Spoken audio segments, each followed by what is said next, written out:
Greetings and welcome to another edition of Political Empire. I'm your host, Kim Pearsall with the Press Enterprise and PE.com. We're going to talk about the always in the news Liberty Quarry first, and then we're going to talk about the Riverside Mayoral Race and the new mayor for Riverside and basically what that impact is going to be on the city. So first, Liberty Quarry. The proposed Liberty Quarry near Temecula has been fast-tracked by the Riverside County Board of Supervisors, meaning granite construction will have a faster review process and plans won't have to go before a planning commission. The vote was 3-2.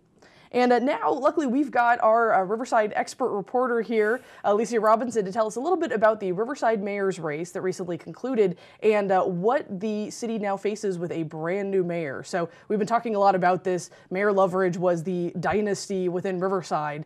Now, brand new mayor, it's going to be Rusty Bailey. What does the future hold for the city of Riverside with Rusty Bailey at the helm? Well, in some ways, like you said, passing of the torch, it's kind of a big deal. Riverside's had the same mayor for the last, I think, 18 years. Voters spoke on Tuesday, and they picked Rusty Bailey, who is at age 40. He's probably going to be one of the youngest mayors that the city has ever had. He also is a government teacher at Poly High School, but he is probably going to be giving up that job once he gets into full swing in the mayor's office. Now, you can kind of tell a little bit about his youth by some of the initiatives that he has championed. He's interested in fostering the city's bicycling culture, getting more skate parks built, and encouraging community gardens and things like that. So what happens now, because he was an incumbent councilman running for mayor, he has the Ward 3 seat currently, so what happens to that open vacant seat? Well, Rusty will be sworn in as mayor on December 11th, which will leave his council seat open.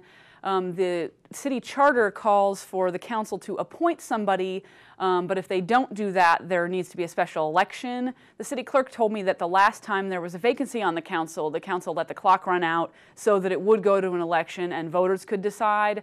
In this case, just because of the timing and the required notifications, that election would be held along with the June 2013 regular elections for wards 2, 4, and 6. And curious, you had the chance recently to talk to him right after the election. So the day after the election, he came in, spoke to you about some of the issues at hand, and you had certainly posed a few questions about serious issues that he brought up during the election that were campaign issues that he may have backed off on. So curious, how do you think he's going to face some of these bigger issues head on? Well, in some ways, I think people see him as bringing kind of a new youth and energy to the office, but I wouldn't expect any sort of drastic changes. I mean, he's kind of patterned himself after the outgoing mayor, Ron Loveridge, in some ways. And also, you know, one of the things we talked about in the interview was the city's non-emergency ambulance policy, which during the campaigning, most of the candidates were talking about how the policy needs to be changed because it's too restrictive. And when I asked him about it yesterday, he kind of wasn't ready to really go there, and he basically said, well, you know, we need to discuss this some more, and he wasn't ready to make any big commitments. Well, it'll be interesting for his tenure then going forward. Alicia, thanks so much for giving us the update on what's going on with Riverside, and thank you for watching another episode of Political Empire. We'll see you tomorrow.